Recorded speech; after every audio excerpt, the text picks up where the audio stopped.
அனைவருக்கும் வணக்கம். நான் உங்கள் மருதி. தொடர்ச்சியாக நம்ம சேனலில் கபடி விளையாட்டு வீரர்கள், பயிற்சியாளர்கள், முன்னாள் விளையாட்டு வீரர்கள் எல்லாமே நம்ம சேனலில் பதிவு செஞ்சுட்ருக்கோம். அதன் அடிப்படையில் இன்றைக்கி எங்கள் ஊரில் விளையாடிய அண்ணன் சந்தோஷ்குமார் அவர்கள் ஒரு தலைசிறந்த விளையாட்டு வீரர்களில் அவரும் ஒருத்தருங்க.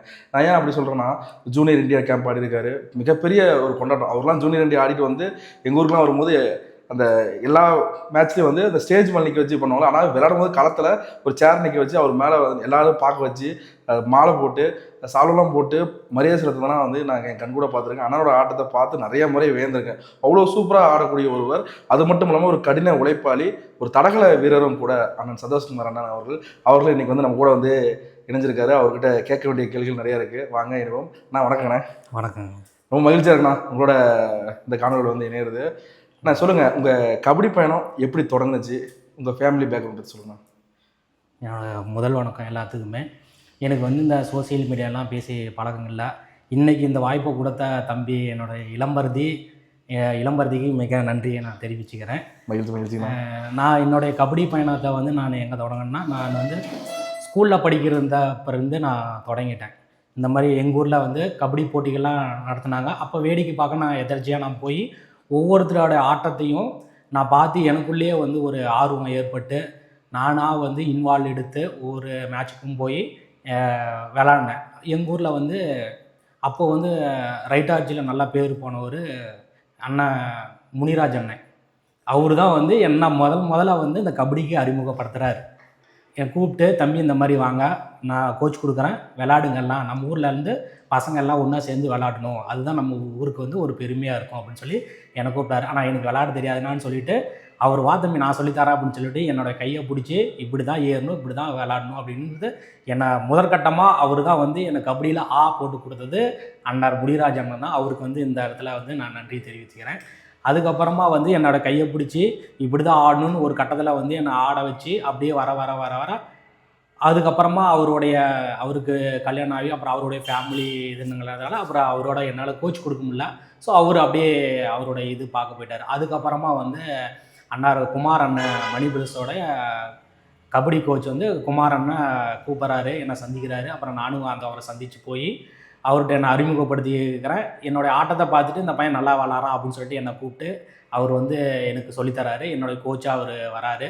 நான் அவருடைய என்னுடைய கபடியோட பயணத்தை நான் அப்படியே தொடரும்போது நல்லா கோச் கொடுக்குறாரு, நான் விளாட்றேன். அப்புறமா ஸ்கூலில் டீமோட சேர்ந்து விளாட்றேன், பசங்களோட சேர்ந்து விளாடும்போது அப்படியே ஒருபடியாக போகும்போது அப்புறமா இந்த லோக்கல் மேட்ச்லாம் நடக்கும்போது நான் போய் பார்க்கும்போது ஒவ்வொருத்தோடைய ஆட்டத்துலேருந்தும் எனக்கு ரைடுன்னா ரொம்ப பிடிக்கும்.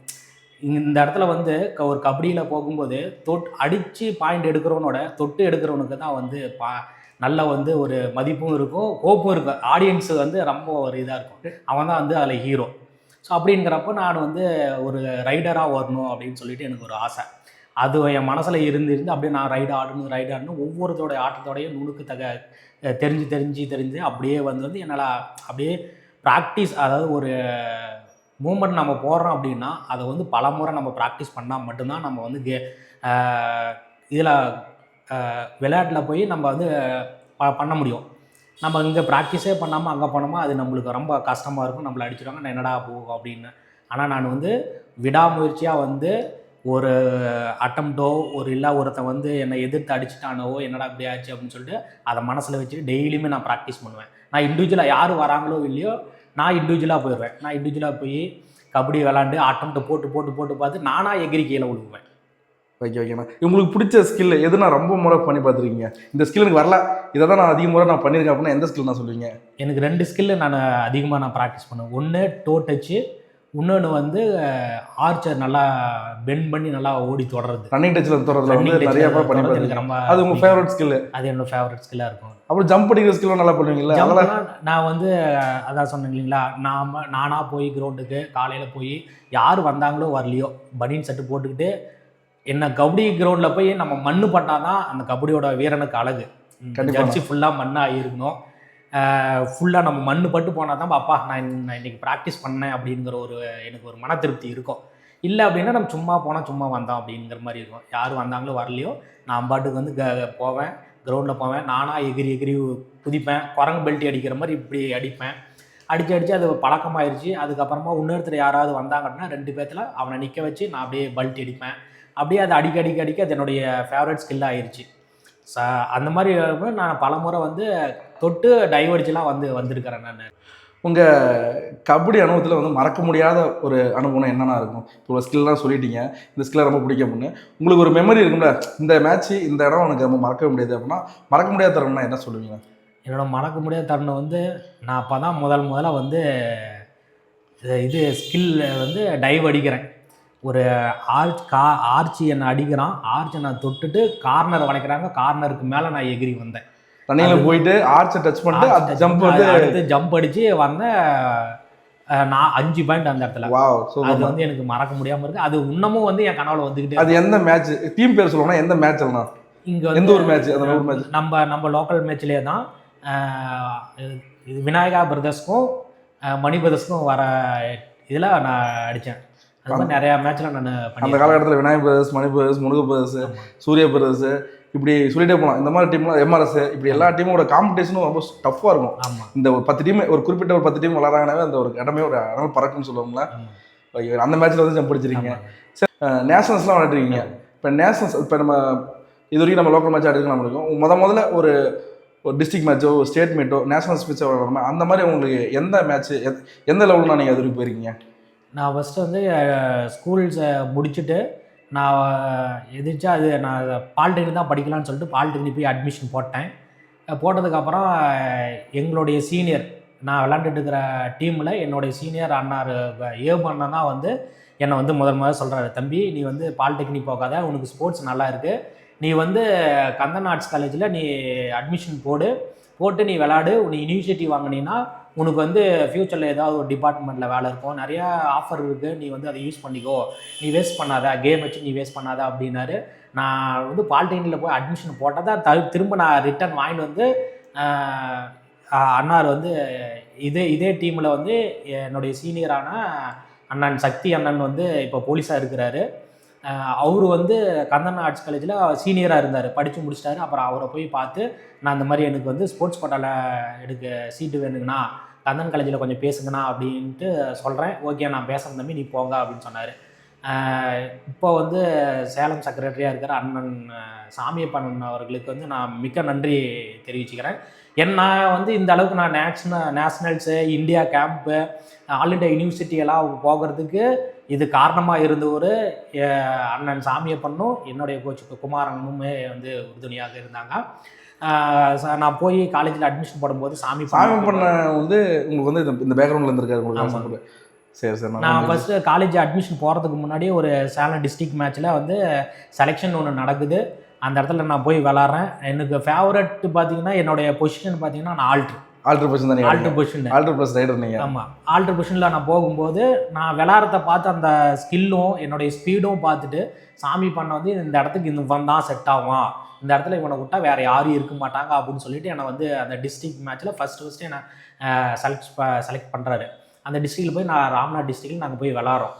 ஸோ நான் ஆல்ட்ரு எல்லாமே இருந்து நாங்கள் விளாட்றோம். அந்த மேட்ச் வந்து நாங்கள் தோற்றுட்டோம். டிஸ்ட்ரிக்ட் வச்சு செலெக்ஷன் போடுறோம். செலெக்ஷன் போடுறாரு, நாங்கள் போகிறோம். அந்த மேட்ச் நான் தோத்தாலுமே அடுத்த வந்து சீனியர் கேம்ப் வந்து நடக்குது, தமிழ்நாடு கேம்ப் நடக்குது. ஸோ நான் அதில் வந்து நான் செலக்ட் ஆகலை. அந்த மேட்ச்சில் நான் செலக்ட் ஏன்னா எனக்கு அதுதான் புதுசு மேட்ச் எனக்கு மொதல் மேட்ச் அப்படின்றது எனக்கு நான் ஒரு அனுபவமாக எடுத்துக்கிட்டேன். ஆனால் அண்ணார் சாமி பண்ண என்ன சொன்னார்னா, இந்த இடத்துல இந்த பையன் இருந்தானா நல்லாயிருக்கும், டீம் நல்லாயிருக்கும், யார் அடித்தாலும் யாரோடைய ஆர்சிக்குமே வந்து அவன் வந்து கரெக்டாக இருப்பான், இந்த இடத்துக்கு இவன் தான் இருக்கணும் அப்படின்னு சொல்லிட்டு நான் மேட்ச் முடிஞ்சு எல்லாமே வந்ததுக்கப்புறம் அண்ணன் குமார் அண்ணனுக்கு ஃபோன் பண்ணி இந்த மாதிரி உங்கள் டீம்லேருந்து சந்தோஷ் அப்படிங்கிறவரை கூப்பிடுங்க, அவர் ஆல்ட்ருக்கு நான் இருப்பார் அப்படிங்கிறேன். இதே மாதிரி வந்து என்னுடைய சீனியரான இதே மணி பிரதர்ஸில் சீனியர் அண்ணார் வந்து சந்தோஷ் அண்ணன், அவரு பேர் என்னுடைய முதற்கொண்டு அவர் தமிழ்நாட்டில் ஒரு தமிழ்நாட்டில் வந்து ஆல்ட்ரு மிகப்பெரிய 10 ஆல்ட்ரு இருக்காங்கன்னா அது சந்தோஷம்னு ஒருத்தர். ஆமாம், நான் போகும்போது ஏன்னா உங்கள் டீமில் வந்து ஆல்ட்ரு நல்லா பர்ஃபெக்டாக இருக்குது, அதுவும் சேம் ஒரே நேமாக கொண்டவர், அவரு பேர் சந்தோஷ், உங்கள் பேரும் சந்தோஷங்களா, சந்தோஷம்னா ஆல்ட்ருக்கு கரெக்டாக இருப்பாங்க அப்படிங்கிற மாதிரி ஒரு அபிப்பிராயம் வந்து அப்புறம் அவர் கூப்பிட்டு சொல்லி இந்த மாதிரி அவனை கூப்பிடுங்க, கேம்ப் நடக்குது, அவனை போய் கேம்பில் வந்து ஜாயின் பண்ண சொல்லுங்கன்னு சொல்லிட்டு ஈரோட்டில் வந்து கேம்ப் நடக்குது. ஸோ கேம்ப் நடக்கிறப்போ நானும் கூட்டிகிட்டு போய் என்னை சேர்த்து விட்றேன். நானும் அந்த கேம்பில் இருந்தேன். அதுக்கப்புறமா கொஞ்சம் என்னுடைய சீனியரான என்னோட சீனியரும் ப்ளஸ் வந்து என் கூட விளாண்டுட்டு இருந்த ஒரு நண்பர் வந்து சுப்பையா, அவர் வந்து யூனிவர்சிட்டி மேட்ச் முடிஞ்ச உடனே டிபார்ட்மெண்ட் தமிழ்நாடு காவல்துறையில் இருக்காரு சுப்பையா. அப்பாயின்மெண்ட் வாங்கிட்டு போயிட்டாரு. ஸோ அவர் அப்புறம் ட்ரைனிங் முடிஞ்சதுக்கப்புறம் அவரும் நல்ல ஒரு டிஃபன்ஸும் பொசிஷனும் நல்லா இருப்பார். ஸோ சுப்பையா அவர் ஏன்னா அவர் ஆல்ரெடி விளையாண்டு போனதுனால அவர் நல்ல விளையாட்டு. சரி வந்துட்டேன். அவரு ஒரு நல்ல விளையாட்டு. அந்த இடத்துல வந்து காம்படிஷன் பார்க்கும்போது அவரு கொஞ்சம் பெஸ்ட்டாக இருக்கிறாங்க. வைக்கணும் இருந்தாலும் வாய்ப்பு மிஸ் ஆனாலும் அடுத்து உங்களுக்கு எப்படி இருந்துச்சு? அடுத்து வந்து சரி இந்த வாய்ப்பு போயிடுச்சா, அடுத்தது நம்ம வந்து விடாமுயற்சியா நம்ம ப்ராக்டிஸ் பண்ணுவோம் அப்படின்னு சொல்லி வெறித்தனமாக ப்ராக்டிஸ் பண்ணுவோம். ப்ராக்டிஸ் பண்ணி பண்ண அடுத்தது சாமி பண்ண வந்து இந்த பையனை கூப்பிடுங்க அப்படின்னு சொல்லி நானும் வந்து ஆல்டர் பொசிஷனுக்கு நான் கரெக்டாக ஆகிட்டேன், செட் ஆகிட்டேன். அவரும் கூப்பிட்டு நிறைய வாய்ப்புகள் எனக்கு கொடுத்தாரு. உங்களை பேக்ரவுண்ட் எது வெரிஃபிகேஷன் பண்ணாரா? சாமி பண்ண நீங்கள் யார் என்ன எனக்கு எந்த பேக் வெரிஃபிகேஷனும் நான் பண்ணல. ஐயோ, ஏன்னா கேட்குறது இதுதான். ஏன்னா ஒரு நல்ல விளையாட்டு வீரரை கைப்பிடிச்சி தூக்கி விடுறதுல சாமி பண்ண எப்படிப்பட்டவர்னா, அவர் முதற்கொண்டு வந்து ஒரு நல்ல விளையாட்டு வீரர்னா அது கண்டிப்பாக வந்து அவர் ஒரு இடத்த வந்து அவனுக்கு ஏற்படுத்தி கொடுத்துருவாரு. கண்டிப்பாக கொடுப்பாரு. அது நம்ம டீம் சேலம் டிஸ்ட்ரிக்ட் டீமோ தான் போகிற டீமோ ஜெயிக்கணும் பண்ணுறதுக்காக எப்பேற்பட்ட விளையாட்டு வீரராக இருந்தாலும் அவர் எடுக்கிறது தயங்க மாட்டார். அவர் வந்து நம்ம டீம் ஜெயிக்கணும் அப்படிங்கிற ஒரு இது கொண்டவர்.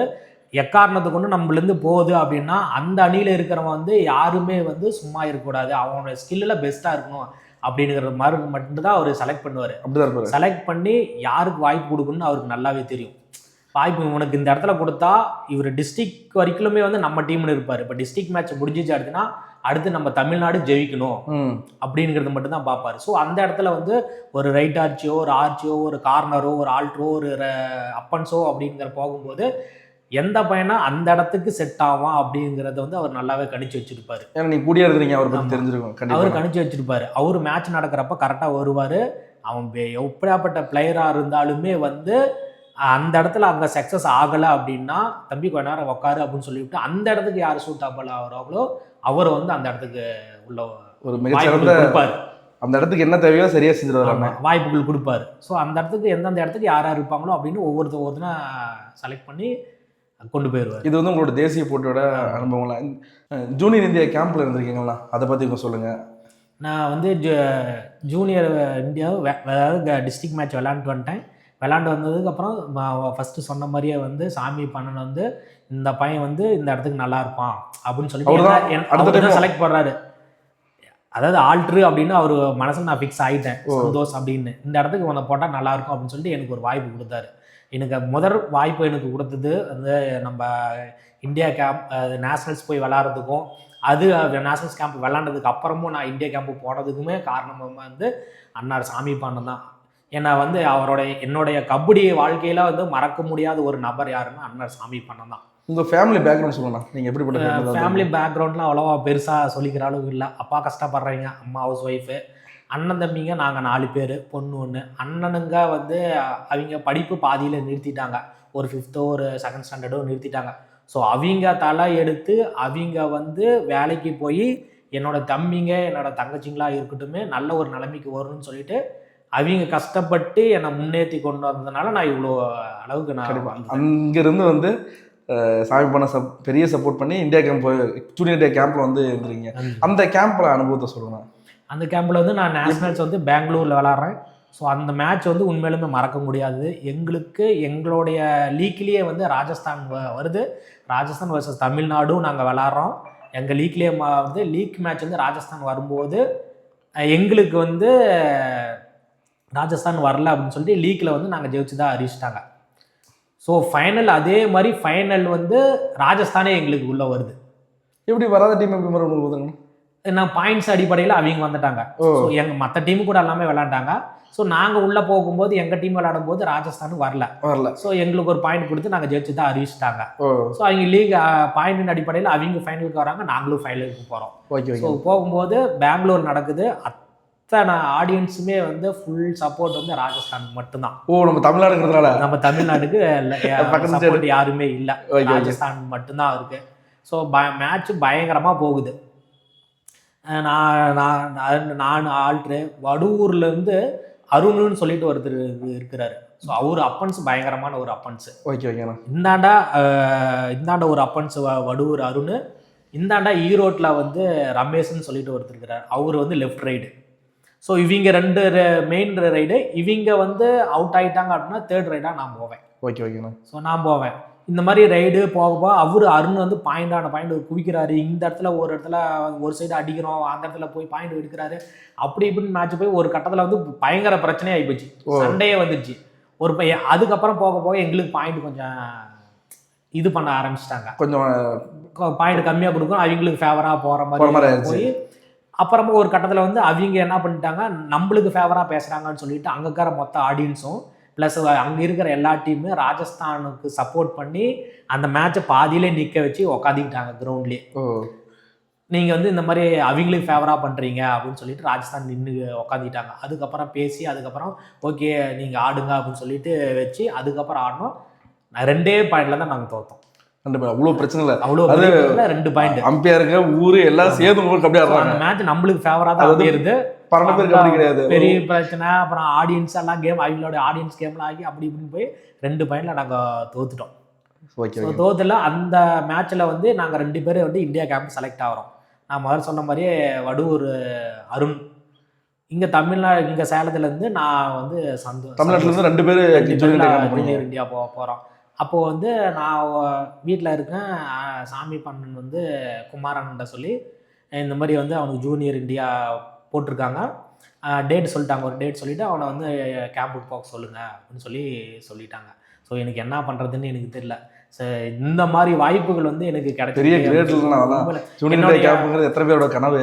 என்னுடைய வந்து எய்மே ஒரு இடத்துக்கு போகணும், கபடி வச்சு நான் வந்து டிபார்ட்மெண்ட்டில் வாங்கணும், அப்பாயின்மெண்ட் வாங்கணும் அப்படிங்கிற ஒரு எண்ணம். கபடி ஒரு பொருளாதார முன்னேறம்னா நம்மள மாதிரி ஏழ்மையாக இருக்கவங்க கபடி எதுக்காக வளரும், மிக மிக முக்கியமானது பொருளாதாரம், வேலை வாய்ப்பு கிடைக்கின்றது தான். அப்புறம் ஒரு இடத்துக்கு போகணுமே அப்படின்னு சொல்லிட்டு நான் அப்படியே கபடி பயணத்தில் மேற்கொண்டு போகிறேன். அந்த அன்னார் சக்தி அண்ணன் வந்து ஜூனியர் நேஷனல்ஸ் விளாண்டு பேப்பர்லாம் வந்து வராரு. ஸோ வரும்போது ஆமாம் ஜார்க்கண்டில் விளாட்றாரு. பேப்பரில் வரும்போதில் எங்கள் அப்பா வந்து பார்த்து சொல்கிறாரு, பாரா ஒரு பையன் வந்து நேஷனல்ஸில் போய் விளாண்டுக்கிறான், எவ்வளோ பெருமையாக இருக்குது, நீங்களே என்ன பண்ணுறீங்க அப்படின்னு என்ன திட்டுறாரு. நானும் வந்து அந்த போஸ்டரை பார்த்துட்டு அப்போது வந்து என் மனசுக்குள்ளே ஒன்று வந்துச்சு, நானும் இந்த மாதிரி இந்த மாதிரி போய் பெரிய லெவலில் போய் விளாடணும், எனக்கும் இந்த மாதிரி வந்து போஸ்ட் அடித்து எனக்கும் இந்த மாதிரி வரவேற்பு கொடுக்கணும் அப்படின்னு சொல்லிட்டு அந்த மனசில் ஒரு எண்ணத்தை வச்சுட்டு அப்படியே போக போக என்னோடய கபடி பயணத்தை தொடர்ந்து நேஷனல்ஸ் விளாண்டு இந்தியா கேம்ப்பு போகிறேன். இந்தியா கேம்ப் வந்து டெல்லியில் உத்தரப்பிரதேசத்தில் போடுறாங்க. கிட்டத்தட்ட 1 மாதம் 2 மாதம் லெவலில் போடுறாங்க. அப்போ மேட்ச் வந்து 2 இடத்துல ஃபிக்ஸ் பண்ணாங்க. ஒன்று வந்து சிங்கப்பூர், இன்னொன்று வந்து ஸ்ரீலங்கா வந்து மேட்ச் ஃபிக்ஸ் பண்ணாங்க. அப்புறம் ஸோ அதனால் என்ன காரணத்தினால அது கேன்சல் ஆனிச்சுன்னு தெரியல. பெரிய ட்ராபேக் மட்டும் ஆமாம் பெரிய ட்ராபேக் ஆமாம் ட்ராபேக் ஆச்சு. கேம்ப்பு மட்டும் அட்டன் பண்ணிட்டு நான் வந்துட்டேன். சரி சரிண்ணா. நீங்கள் கேம்ப் முடிச்சுட்டு ஊருக்கு வரும்போது உங்களுக்கு எப்படி இருந்துச்சு?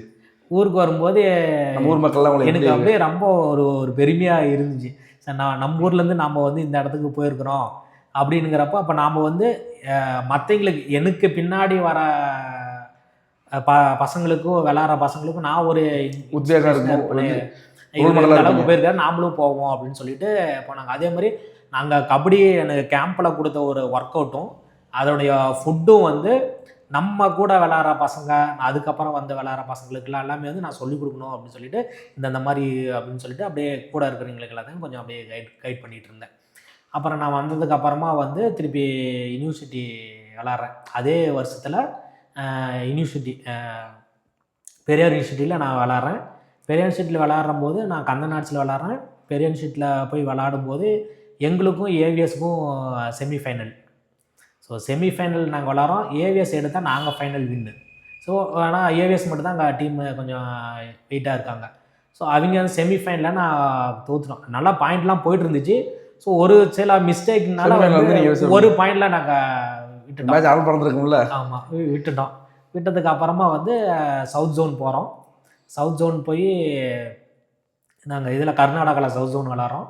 ஸோ அப்பயுமே வந்து சாமி பண்ண ஃபுல் சப்போர்ட்டாக இருந்தார். ஒரு யூனிவர்சிட்டி டீம் போகுது, அதில் வந்து ஒரு டிஃபென்ஸும் அப்பன்ஸும் எவ்வளோ இம்பார்ட்டனோ அப்படின்னு அவருக்கு நல்லாவே தெரியும்.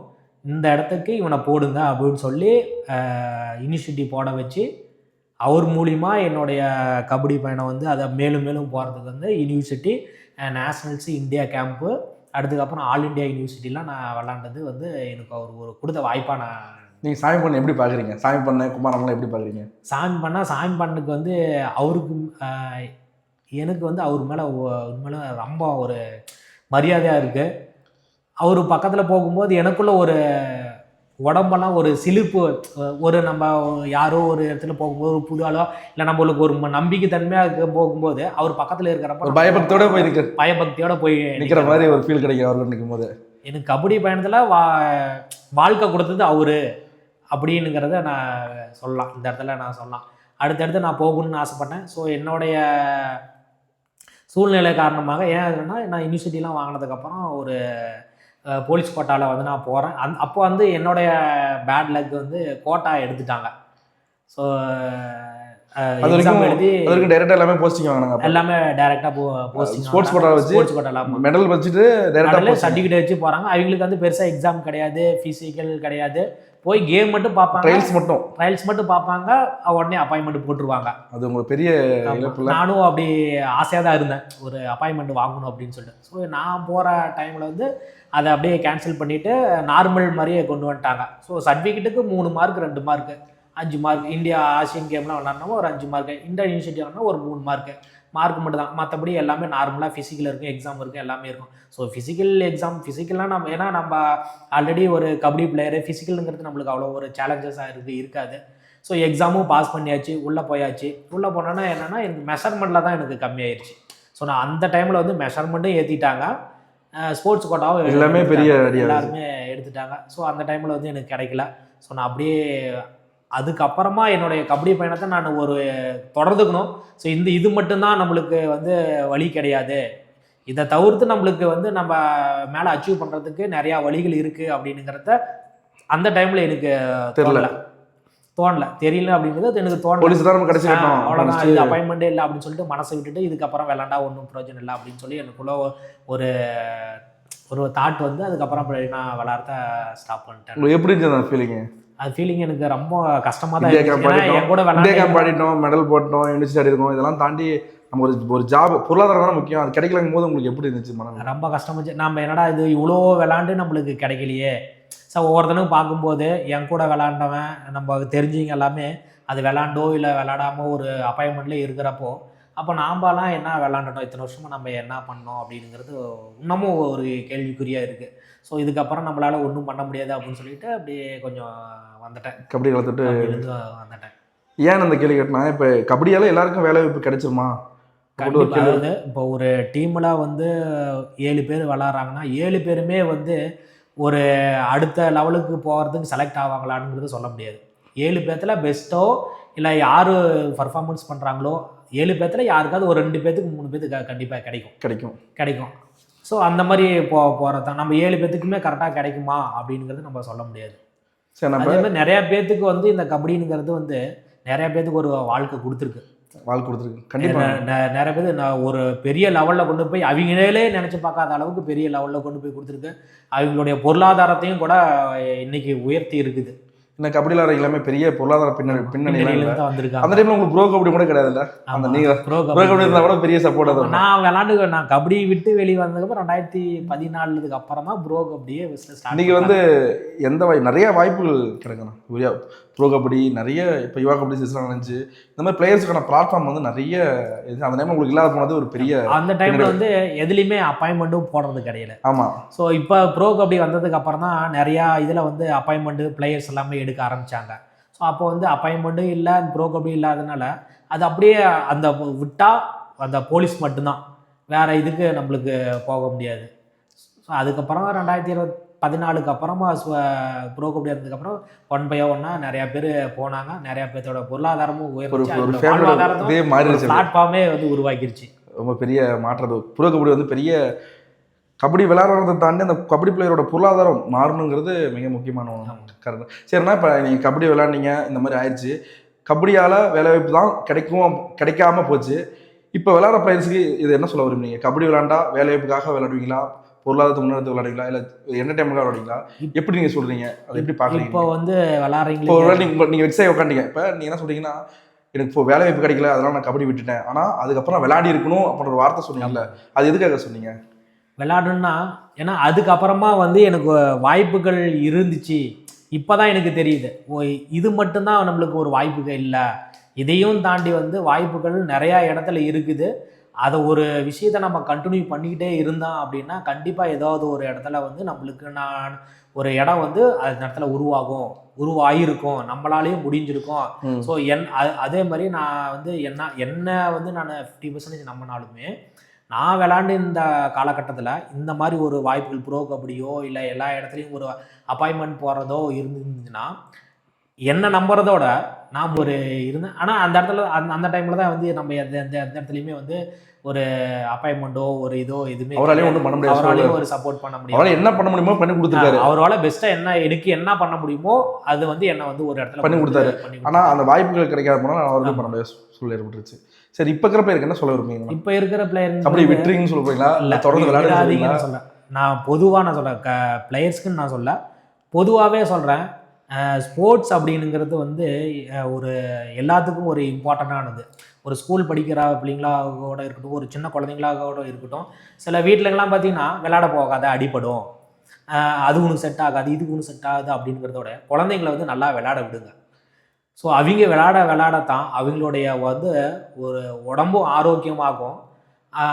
அவங்களும் வந்து ஒரு ஓப்பனாக சொல்லப்போனால் ஒரு தவறான பாதைக்கு அவங்க போக மாட்டாங்க. ஏன்னா அந்த கபடியில் ஸ்போர்ட்ஸ் அப்படிங்கிறது அவங்களோட மைண்டில் ஊறிடும், அவங்களுடைய உடம்பாக ஊறிடும். ஸோ ஒரு தவறான பாதைக்கு அவங்கள வந்து இழுத்துட்டு போகாது. டிசிப்ளின் கண்டிப்பாக ரொம்ப முக்கியமான, அதாவது இதெல்லாம் தாண்டி விளையாட்டை எந்த காரணத்தை கொண்டும் விட்டுறக்கூடாதுங்கிறதுல உங்களுக்கு கிடைக்குதோ கிடைக்கலோ உங்களுக்கான வாய்ப்பு கண்டிப்பாக ஏதாவது ஒரு இடத்துல இருக்கும். போகிற பாதையில் பெஸ்ட்டாக கொடுக்கணும். என்னடா நம்ம ஒரு இடத்துல நம்மளுக்கு கிடைக்கலையே அப்படின்னு சொல்லிட்டு நம்ம விட்டுறக்கூடாது. மேலும் மேலும் போயிடுச்சு. ஒன்று நம்மளுக்கு கிடைச்சா அப்பாயின்மெண்ட்டு, இல்லை அப்படின்னா அது நம்மளுடைய உடம்புக்கு வந்து ஒரு நல்லது, நம்மளுடைய நல்ல ஒரு வழிபாதையில் கொண்டு போகும். நம்ம போகிற பாதையில் ஏதோ ஒரு வாய்ப்புகள் கிடைக்கும், ஏதோ ஒரு வாய்ப்புகள் கொண்டு போகும். அது மட்டும் இல்லாமல் நான் அண்ணன் சந்தோஷ் அண்ணனை பற்றி இன்னும் சொல்லணும் அப்படின்னா ஒரு அத்லெட் பிளேயருங்க. நான் ஸ்கூல் படிக்கும்போது அந்த ஆனுவல் டேலாம் பார்த்தீங்கன்னா அந்த நம்மளால் பார்க்க முடியாது, அவ்வளோ கப்பு ஆகிட்டு இருப்பார். அதை பற்றி கொஞ்சம் சொல்லுங்கண்ணா. ஏன்னா ப்ரேயரில் அந்த பரிசில் எப்படிலாம் நடக்கும்ல, அத்லெட்டில் பார்த்தீங்கன்னா அதுலேயும் ஒரு பக்கம் அவர் சாதிச்சிருக்காரு. எங்கள் ஸ்கூல் படிக்கும்போது ஆனுவல் டேல அவ்வளோ பரிசுகள், அந்த கப்பு வாங்கி வைக்கிறதுக்கு யாராவது ஒருத்தர் தொடங்கியிருக்கணும், அந்தளவுக்கு வந்து வாங்கிருப்பேன். என்னென்ன ஈவெண்ட் நான் பண்ணுவீங்க அத்லெட்டில்? நான் ஃபஸ்ட்டு வந்து 6th போய் நான் ஜாயின் பண்ணும்போது எனக்கு அவ்வளோவா கேம் அப்படிங்கிறது எனக்கு தெரியாது. நீலாம்பாள் ஸ்கூலில் போய் ஒரு 6வது சேர்றேன். ஸ்போர்ட்ஸ் மீட் நடக்குது. அப்போனா என்னானே கூட ஒரு 200 மீட்டர்பாங்க, 100 மீட்டர்பாங்க, 400 லாங் ஜம்ப், ஹைட் ஜம்ப் அப்படின்பாங்க. அப்படின்னா என்னன்னு கூட தெரியாது.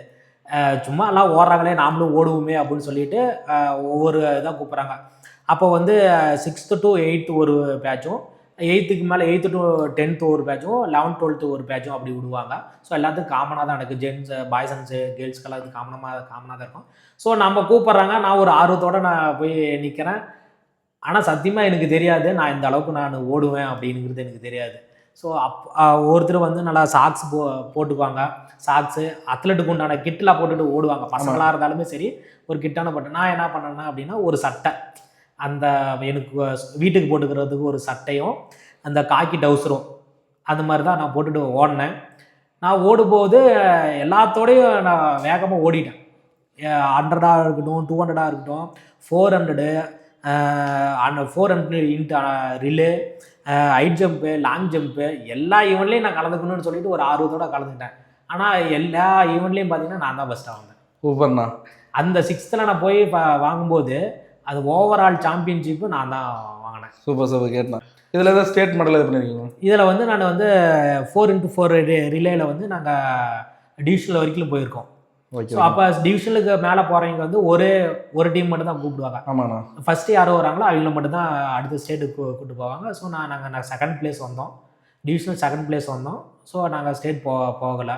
நான் ஹைட் ஜம்ப்பு, லாங் ஜம்ப் எல்லாமே பண்ணுவேன். ஹைட் ஜம்பில் பார்த்தீங்கன்னா 4 ஸ்கில் இருக்குது. ஸோ 4 ஸ்கில்லில் 2 ஸ்கில் நல்லா பண்ணுவேன். இப்போ வந்து நம்ம ஒலிம்பிக்கில் பண்ணுவாங்க இல்லைங்களா, ஃப்ளாப்னு சொல்லுவாங்க. ஸோ இப்படி இந்த சைடில் கொடுங்க அந்த மாதிரிலாம் இருக்குன்னா, என்னுடைய ஸ்கூலோட கரஸ்பாண்டன்ட் வந்து நான் ஹைட் ஜம்ப் தாண்டும் போது பக்கத்தில் வந்து உட்காந்துக்காரு, இந்த பையன் நல்லா தாண்டுறான் அப்படின்னு சொல்லிட்டு. அது ஒன்று எனக்கு அப்போ ஸ்பைஸ் அப்படின்னு சொல்லுவாங்க. அதுக்கு ஸ்போர்ட்ஸ் அந்த ஸ்பைஸு அப்படின்வாங்கல்ல, அது பேர் கூட எனக்கு தெரியாது. வெறுங்காலில் தான் நான் ஓடுவேன். ஸோ அவர் பார்த்துட்டு பையன் நல்லா பண்ணுறான், டிவிஷனல் வரைக்கும் போயிருக்கான், ஸோ இவனுக்கு வந்து நம்ம அந்த அத்லெட்டுக்கு உண்டான கிட்டு வாங்கி கொடுக்கலாம் அப்படின்னு சொல்லிட்டு டிஷர்ட்டு, சாக்ஸு, எனக்கு அந்த ஸ்பைஸ் அப்படிங்கிற ஷூலாம் எனக்கு வாங்கி நல்ல மனிதர்ண்ணா. நல்லா மனிதர். இந்த மாதிரி பண்ணி கொடுக்கலாம். சரி சரிண்ணா, ரொம்ப மகிழ்ச்சிண்ணா. இவ்வளோ நேரம் வந்து நம்ம சேனலில் வந்து உங்களோட அனுபவங்கள் வந்து பகிர்ந்துங்கிறது ரொம்ப சந்தோஷமாக இருக்குது. உங்களுடைய பயணங்கள் இதோடு முடியக்கூடாது. இனி வரும் காலகட்டத்தில் நீங்கள் பயிற்சியில் இறங்கி நிறைய விளையாட்டு வீரர்களை வந்து உருவாக்கணும். ஏன்னா உங்களை மாதிரி ஆட்கள் வந்து இந்த கபடி பயணத்தில் வந்து விலகக்கூடாது. கண்டிப்பாக நீங்கள் தொடர்ந்து பயணிக்கணுன்றதை என்னோட வேண்டுகோளும் கூட. ரொம்ப மகிழ்ச்சிண்ணா, ரொம்ப நன்றி. நன்றி. சந்திரகாற்று ஜன்னலை பேசட்டும், சரித்திர நாளை உங்களை பேசட்டும். மீண்டும் இன்னொரு காணொலியில் இன்னொரு கபடி விளையாட்டு பயிற்சியாளர் நம்ம பேட்டி எடுக்கிறதுக்கு தயாராக இருக்கும். அதுவரை நீங்கள் காத்திருங்கள். நன்றி, வணக்கம். நான் வந்து